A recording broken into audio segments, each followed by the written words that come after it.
la segunda mano. Esta primera carrera sprint de 10 vueltas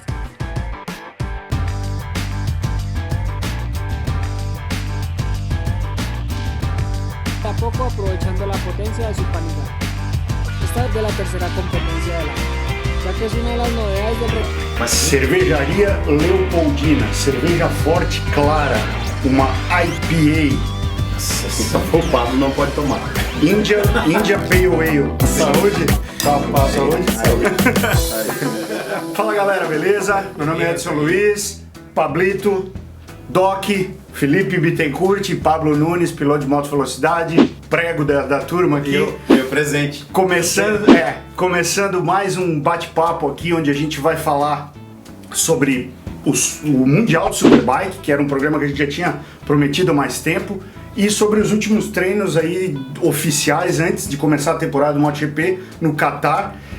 Desculpa galera que esse vídeo era para ter saído na segunda-feira, mas como os testes no Qatar terminaram na segunda-feira, nós optamos por gravar o vídeo somente depois do término total dos treinos oficiais, para aí a gente poder falar. Mas agora, primeiramente, a gente vai começar pelo Mundial de Superbike. Que foi bem legal. Alguém quer começar a falar? Eu não. Pablo, Peraí. Você vai falar o quê? Da Ducati? Não. Eu não vou falar nada hoje. Eu sou prego, eu não tenho como emitir opinião, pô. Pô, galera, quem assistiu o programa anterior viu que a gente já tinha falado muito bem da Ducati e aguardava que a Ducati fosse ter bons resultados. Mas não tanto, né?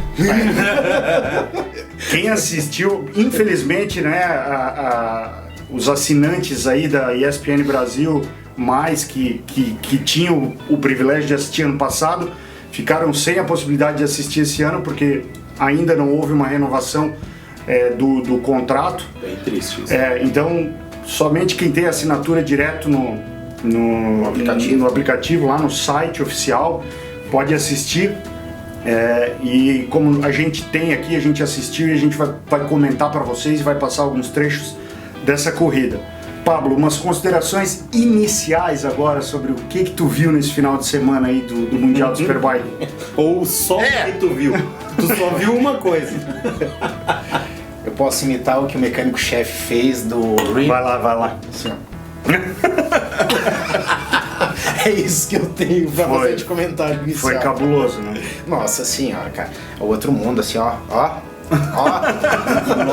Não tem. O cara sumiu, assim, ó. Tá em outro patamar, tá? Tá em outro patamar. Mas vamos começar do começo? Vamos lá. Pra quem não acompanhou e pra quem não viu as corridas, não foi uma surpresa, talvez o tempo ou a distância da diferença do Bautista para os outros, que tenha sido a surpresa, mas não foi uma surpresa a Ducati estar andando do jeito que estava andando. Eu sou um ducatista convicto, então hoje eu vou à forra, porque assim, a fama da Ducati, ou para quem não sabe também, a Panigale é a superbike mais vendida no mundo, de longe, assim, se comparado às outras. Por que ela é mais vendida, principalmente em outros países? Aqui no Brasil, primeiro que existe uma cultura ou um clichê de que moto tem que fazer barulho. Então, como ela é uma tem que roncar bonito. Como ela é uma moto bicilíndrica, assim, na verdade posso falar um palavrão? Era. Como ela era uma moto bicilíndrica, posso falar um palavrão? Toca. Assim, o piloto que está sentado em cima, ele está cagando por barulho, ele quer andar na frente. Exatamente. Né? Então, mas cadê o palavrão? É isso aí. Cagando na porra. O padrão de palavrão do cara é muito pequeno. Então, assim, como é uma moto bicilíndrica, existe um clichê no Brasil que ela não faz o barulho, o ronco das motos 4 cilíndricas. Não é um ronco encorpado. Então, se você comparar um motor bicilíndrico da Ducati com as 4 cilíndricas das outras, o barulho talvez seja feio, mas ela é uma moto que ela tem uma construção e ela tem uma história que é muito bonita. E por que a gente fica viciado na moto? E eu já falei isso aqui, pelo conjunto da obra. Ela é uma obra de arte. A Ducati, ela é uma moto construída nos mínimos detalhes. Ela não é uma coisa, pega esse chassi, pega esse motor, junta com isso, junta com aquilo, não. Ela é uma moto que não tem chassi. Começa por aí, o chassi da moto é o motor. Né? Então, ela é uma moto que vem crescendo com o passar do tempo.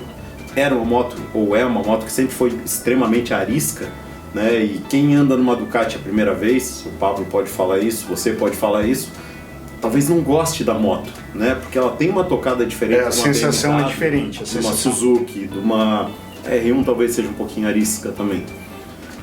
Mas é uma moto que tem um histórico até chegar nesses resultados que ela teve nessas corridas, né? E a V4, quando ela foi lançada, ela teve que baixar um pouco a cilindrada para poder se enquadrar no regulamento, né? Isso, então exatamente. ela caiu de 1.299, que é a que eu tenho, para uma 1.000 cilindrada, e aumentou 2 cilindros, né? E então um motor que vem sendo desenvolvido há 8 anos, então ele não é um motor que começou ontem, vamos colocar para ver se dá. Não, ele vem sendo desenvolvido e a moto andou demais, né? A moto e o piloto que estava em cima. Até porque a gente tem que levar em consideração que o Chas Davis, que ano passado com a 1199 disputou várias vezes com o Ray, não só ano passado, 2017 também.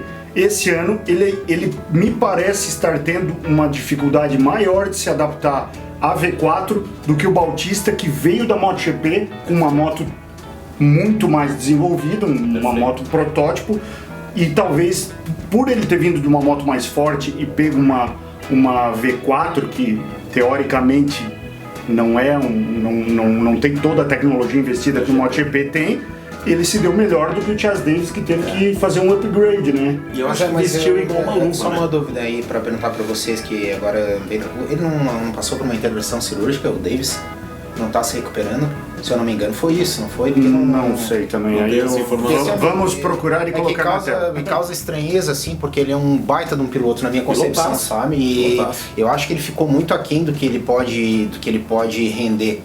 E o Bautista, a gente sempre falou aqui várias vezes, né, Edson e Felipe, ele é um baita de um piloto, só que um piloto que nunca tinha sentado numa moto de ponta, e até quando sentou, a gente até comentou no final de semana, Vale ressaltar, ele andou na frente no MotoGP. ele andou na frente no MotoGP entre os 5 primeiros, na moto do Lorenzo, né? Inclusive na pista de Phillip Island. Exatamente. Inclusive na pista de Phillip Island, na temporada de 2018, ele chegou a liderar a corrida e ficou em quinto. Foi em quinto. Quinto colocado. Então ali foi um somatório de coisas. A moto, o cara casou com a moto, entendeu? Então tudo isso aí que o Felipe falou. Mas o bom disso tudo é que algo que, pelo menos nos últimos 4 anos, não acontecia no Mundial de Superbike, que era aquela...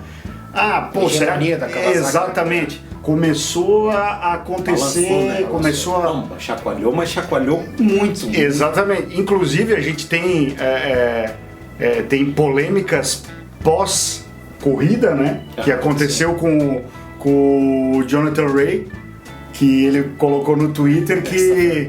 Já começou, né? O Jonathan Ray colocou no Twitter, já logo depois de todo o final de semana, que a Kawasaki, o time Kawasaki, mandou ele para um duelo de pistolas armado com uma faca. Aí, obviamente, já repercutiu. O Alex Lowes lá da Yamaha já respondeu lá o tweet do Ray, falando que agora ele podia sentir o que eles estavam sentindo durante 4 anos. E realmente, tanto a colocação do Ray, ela parece que procede, né? Que realmente a disparidade das armas ali é muito grande, quanto o comentário que o Alex Lowes fez com relação ao que a Kawasaki estava distante das demais, né? Eu acho que ninguém ali esperava o que aconteceu. Podia, vem forte, mas ninguém esperava essa diferença tão grande de conjunto, né? É um conjunto, piloto, moto, que houve do Bautista para os outros. O que eu fico impressionado, a gente comentou assim, é a força do motor da Ducati. Depois aí, acho que o Edson, na hora que vai, depois pode colocar as imagens. É claro que a pista contribui para a moto, que é a Phillip Island, é uma pista de alta, então também contribuiu. Que na minha concepção, eu acho que a hora que as corridas vierem para a Europa, para um circuito um pouquinho mais travado, a coisa vai se igualar. Principalmente também foi uma surpresa muito grata para mim a BMW, que a BMW no final de semana nos treinos eu não imaginava que ela chegaria entre os 5 e chegou, né? Então eu acho que a gente tem que aguardar mais um pouquinho, mas para mim a Ducati foi uma grata surpresa. E o que mais me impressionou é a força da moto. Não sei se vocês podem não sei quem viu a corrida e quem não viu, a moto balança demais na reta. Vocês viram? Então assim, eu ano passado eu pensava que era pelo peso do Melandri, que ele é um cara, não é a força da moto.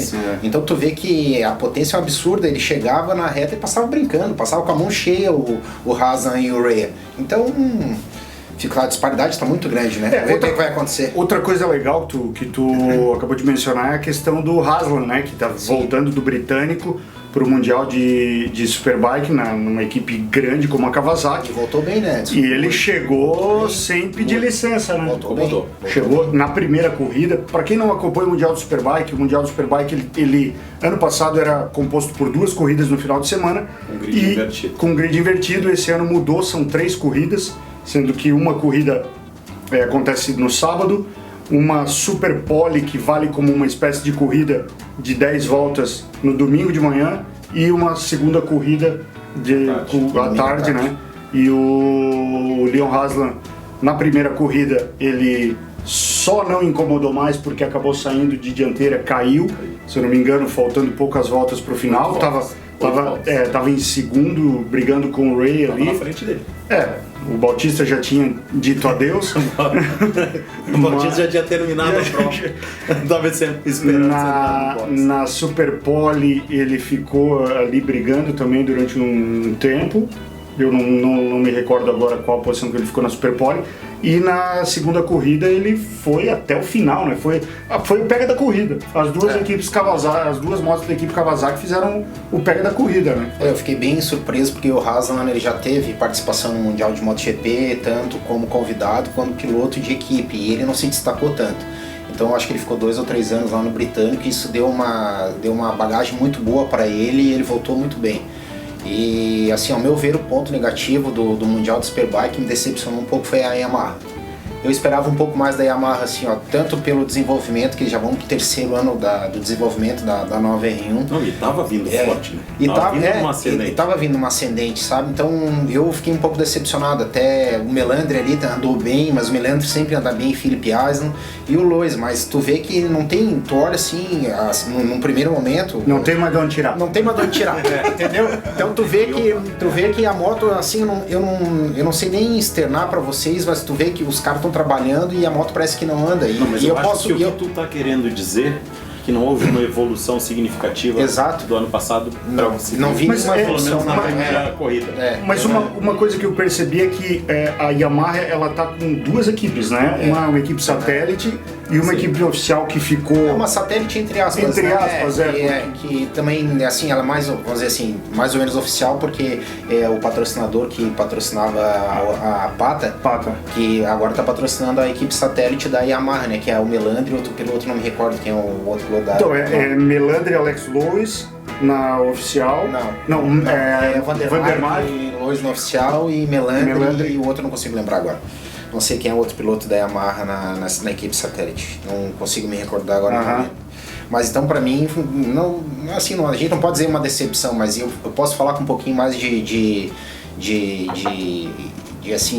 substância, por assim dizer, porque eu andei na moto 2 anos e a moto tem muito potencial, ainda mais... Uma ciclística muito boa, né? É como o Felipe falou, assim, só quem andou correu de Ducati ou de R1 vai entender, é uma moto que a hora que tu começa a entender ela, é uma moto que tem muito para render, então eu esperava muito mais dela chegar pelo menos na Kawasaki ou brigar até com a própria Ducati ali nessa primeira corrida, mas como diz o Felipe, é muito cedo ainda pra gente fazer um prognóstico, né? Mas ela veio para ser no mínimo o 3º time ali. Era para vir no mínimo o 3º time, segundo, terceiro time. Com certeza, sem dúvida nenhuma. Não falamos ainda da BMW no Mundial de Superbike. Felipe tinha dito que a BMW, a opinião dele é que a BMW andaria bem lá atrás. A minha também, né? Não vamos deixar. Também. O Paulo também. Eu do muro e depois eu acredito ainda, mesmo depois dessa primeira corrida, que a BMW tem esse ano chance de ir ao pódio. Não talvez como primeiro, porque a Ducati já mostrou que vai ser osso duro de roer. Mas tanto o Tom Sykes quanto o Rettenberger, eu gostei das corridas dele. Apesar da primeira corrida o Tom Sykes ter ficado em 7º, ele ficou no pelotão porque vale ressaltar que o Bautista com a Ducati chegou a abrir 18 segundos. Chegou a abrir 18 segundos, terminou com 15, né? É um absurdo. E o cara lá deu placa pra ele dar uma segurada. É sério, sem gozação, tô falando. Pô, se vocês verem a corrida, o cara dá placa, dá uma tirada. Fazendo uma comparação bem esdrúxula, tava mais ou menos como o técnico da Alemanha no Brasil, aquela vez, para de fazer gol, cara. Dá uma segurada aqui. Para de fazer gol. Não mostra tudo na primeira, não. Então, e logo depois estava ali a briga entre o Jonathan Ray, o Leo Haslam, o Kari Casulo, estava nesse grupo, que é o pupilo do Kenan Sofuoglu, lá da Turquia. Não, é o... Na primeira corrida... Toprak. Não é o Kari Casulo e corre na 600. Toprak Toprak e Razgatlioglu, que é o pupilo, tá certo. Esse outro corre na 600. E o Sykes estava nesse bolo aí, junto com as outras duas Yamahas. Mas não conseguiu manter o ritmo, terminou em sétimo, mas nesse pelotão ali. Já nas outras corridas eu observei, eu tive o cuidado de observar o que aconteceu com ele. Ele realmente forçou uma curva já no início e saiu um pouco da trajetória, vários pilotos passaram e aí pois é, Mamute, a coisa ficou bem mais difícil. Eu sou extremamente fã da marca alemã e eu acho que o alemão nunca bota para perder, seja esse em moto ou em carro, tu pode esperar sempre coisa boa de equipe alemã em qualquer esporte motor. Eu acho... Eu sempre brinco, só te interrompendo, não existe BMW 1. Não existe. Não existe. Tu pode fazer uma analogia BMW, Audi, tu pode ver onde que esses caras entram dizendo para brigar pela ponta. Eu acho que a BMW, eu não quero ser um pouco assim preconceituoso no meu comentário, mas eu talvez não teria escolhido essa dupla de pilotos para andar com essa moto, porque o Sykes, quando ele foi campeão, se eu não me engano, ele foi campeão em 2013, ele correu sozinho. Entendeu? Ele correu sozinho, não tinha adversários. Então, assim, ele, pra mim, eu fazendo uma análise como piloto, ele precisa provar um pouco mais de constância. Porque ele, assim, ele é o poleman. No treino, ele é espetacular para dar uma volta. Entendeu? Uma volta rápida. Mas uma corrida não se resume numa volta, né, gente? A gente sabe disso. Não, lógico. Então, ele é um cara que... Talvez um cara com uma certa experiência para desenvolver a moto no primeiro ano. Porque assim, porque vocês têm que entender o seguinte, o Reitenberger é um piloto jovem, mas é um piloto jovem que foi campeão da categoria Super Stock ano passado. Mas tem muita gente boa andando eu concordo que tem muita gente boa, mas é alguém que já vinha dentro da marca, e aí existem... Sim. Ele é alemão, né? Sim, também tem isso. Tem um monte de fatores existe isso das equipes, né? Eu acho que assim, a equipe é italiana. Vamos tentar botar o Álvaro Bautista. O Álvaro Bautista é espanhol. Era o Melandri que estava... O Ducati que está abrindo uma exceção aí de botar dois que não são. Exatamente. Mas existe um quê das equipes de tentar botar um cara, Felipe, patriota, tem dos pilotos do time que seja do país. Não, mas a Ducati, ela colocou, tem o Rinaldi, que é italiano. Isso. Que é naquela satélite, né? Como é que é o nome da equipe? Barney Racing. Barney Racing, que é uma equipe também, tipo a Yamaha, diz que é satélite, mas é a fábrica. Exatamente. Então agora que tu falou, a Ducati não... Que o Rinaldi... Eu acho legal isso, cara. O Rinaldi também veio da Super Stock. O Rinaldi estava disputando ano passado com o Reitenberger. Mas o equipamento é igual, Paulo? Olha... Não deve ser, né? Não, acho que igual não deve ser. É equipe de fábrica. Deve ter é o que a gente sempre fala. Um delayzinho ali, sabe? Aquela coisa, mas eu acho que se aproxima bastante, sabe? Não é, né, Edson? Igual não deve ser. Não, porque ia ficar feio, né? Por uma equipe satélite levar sempre a de fábrica. Mas então assim, agora pode ser que, eu acho que o ano passado que a Ducati estava remando muito para alcançar a Kawasaki, e o Rinaldi também, acho que já andava na Barney, eles assim, investiram um pouco mais no Rinaldi também para ver se ele conseguia trazer ele pro bolo. Agora com o Bautista estando lá em Júpiter, não sei se... desculpa a brincadeira, mas não sei se ele não tem interesse de puxar o cara, entendeu? Mas sabe o que eu acho que vai acontecer?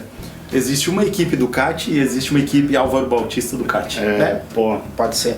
Porque parece que houve uma separação do... Cara, o Davis É sério, foi uma pequena decepção, Sim, assim, foi, porque a gente foi, com certeza. Ele tinha que ter andado um pouco mais próximo do Bautista. E como, né? como você falou no começo, né, Felipe, assim, um cara que, se teve um cara que acompanhou o projeto do começo ao fim, foi ele. Então ele tinha que estar muito mais inteirado que o Bautista, que sentou não foi ele, só um minuto, Mamute. Não foi ele que fez o projeto e desenvolvimento da Ducati V4. Foi o Pirlo. Pirlo, exatamente. Tá. Pirlo e Stoner. Mas será que ele não testou a moto? Ou ele sendo como piloto não disponibilizaram? Não, mas o que eu digo deve ter testado agora ultimamente essa moto aí, mas não foi ele que desenvolveu. Mas é uma pergunta que eu te faço, porque realmente não tenho conhecimento sobre isso. A Ducati não disponibilizou a moto para ele testar, desenvolver a moto antes do Bautista? Porque o Bautista fecharam no final do ano passado. Não, mas foi junto. Foi nos treinos do final do ano passado que eles... Ele não sentou na moto antes do Bautista, então que eu saiba. Uma coisa que eu tô percebendo é que ano passado, quando a gente gravou alguns vídeos e falamos sobre o Superbike, nós usávamos como parâmetro a Kawasaki. Sim. Então a gente ia para as equipes e voltava para o Ray. Ia para as equipes e voltava para o Ray. Aí teve vocês perceberam isso, que nós pulamos para Yamaha comparando com o Bautista. Sim. E assim foi. Mas agora, para finalizar, então, a gente sabe que tem outras equipes satélites, mas a equipe Honda oficial no Mundial do Superbike. Decepção total pra mim. Também achei. Você, momento Mandiná, você tinha dito que ia ser o... Exatamente. Ia fazer surpresa. Eu lembro que tu total falou pra mim. Por isso que eu digo assim, ó, porque a gente até falou, tinha um símbolozinho HRC ali do lado, entendeu? Sim. Eu acho assim, ó, que essa moto, ela já nasceu... Essa CBR não, na minha opinião, entendeu? Pelo que a gente lê, não tem mais de onde tirar, e assim, pelo que a gente lê, e agora pode ser que a HRC, tu vê, nitidamente eles trocaram o quadro da moto, sim, trocaram a balança, outra moto. Fizeram outra moto, e assim, ó, e o piloto que tá em cima dela é bom, tá? Ano passado ele andou melhor do que essa primeira. O Kamier, quando andava com a MV Agusta, ele fazia chover, porque a moto era, todo mundo sabe, né? Não tinha mais... E ele andou, chegou na terceira. Então o cara é bom. Então, cara, pra mim, a decepção Leon Kamier já foi piloto de MotoGP também. Kionari também esperava um pouco. O Kionari ficou em 10º. Não, as três Hondas foram as três últimas motos na primeira corrida. Decepção total. Na segunda corrida que o Kamier foi melhor, que ficou entre os 10. Mas as outras Hondas lá pra trás. Eu queria ressaltar duas coisas. Primeiro assim, a gente está emitindo várias opiniões do que a gente viu na primeira corrida. Claro. Sim. E talvez isso não seja o que vá se demonstrar isso é o que a gente viu agora, né? Do campeonato. Talvez essa disparidade entre Ducati e as outras marcas, ou entre Bautista, Ducati e outras marcas, isso diminua um pouco. E a segunda coisa que eu queria falar, que a gente já conversou meio em off aqui, é assim... na minha opinião de leigo, sempre falo isso, que eu sou o prego do túnel, então se vocês quiserem me xingar, me xinguem e não a eles. Na minha opinião de leigo, o que fica é assim, ó, a disparidade também entre pilotos MotoGP e Superbike. Sim. Porque assim, a galera que anda do meio para trás na MotoGP, se tu coloca na Superbike, eles têm talvez uma chance de andar lá na ponta, né, cara? A gente teve a experiência, só pra te complementar isso que tu tá falando, a gente teve o Leon Kamier, que corria até 2014, ele corria na mesma equipe que era do Colin Edwards, veio pro Superbike, que passou um ano... Eric, né? Era a mesma equipe do Eric. Eu não vou saber, mas eu acho que... Lembra que tinha, até a gente foi na despedida dele em Indianápolis lá. Isso. Como é que era o nome da... Não vou lembrar ali, mas tá. No ano de 2016, um piloto que anda no MotoGP há muito tempo já, e foi pro Mundial do Superbike tentar, mas não saiu muito bem, foi o Karel Abraham. Andou entre os 10, mas não se destacou. Tem outro que tá andando também, que é o Jordi Torres, já também fez. Não se destacou. Hernandes. Então, sabe o que é o motivo? Essa teoria pode ser falha, mas talvez pode ter ocorrido um encaixe tão grande entre piloto e moto ali, cara. Sabe? Que é aquilo que a gente sempre fala, às vezes não é só problema do piloto, às vezes não é só problema da moto, né? Porque tem piloto que sobe naquela determinada moto e anda bem pra caramba, tem piloto que sobe e não anda. Sim. Então às vezes o encaixe Bautista, Ducati deve ter surtido efeito. Contribuiu, com certeza. Né? E assim, ó, até hoje gerou essa diferença gigantesca. É um absurdo, assim, porque quem acompanha a corrida de moto, gente, eu acho que quem assiste a gente, e a gente, nós três aqui, vocês dois também sabem, 18 segundos na corrida de moto, isso não existe, cara. Isso aí é, assim, uma coisa abissal, assim, não tem nem de deixar o cara com o queixo caído. Mas, Felipe, eu assim, de certa forma, eu acho que o piloto contribui muito, sabe, pro desempenho da moto. Tanto que eu tava lendo até ontem, antes de ontem, a última vez que um piloto saiu do MotoGP e ganhou na estreia foi com o Max Biaggi, com a trilha. Exatamente, o estreante. O estreante foi em 2007. E agora o Bautista fez as vezes de... Então, assim, ó, eu acho que o piloto conta, com certeza conta, você não precisa nem... Mas o Bautista, a gente sempre falou, cara, o cara é bom, ele não teve oportunidade. Tanto que a gente falou outro dia aqui do Bautista e do Rabá, a gente teve críticas ali. Sim. É verdade. Com relação a eles, dizendo que a gente não que até o cara falou que a gente era conhecedor mediano. Não, eu aceito. Não, mas ser conhecedor nem mediano. Teve um comentário, inclusive, eu não vou lembrar qual foi a pessoa que escreveu, mas ele escreveu assim: fala sério, Bautista bom piloto. Pô, cara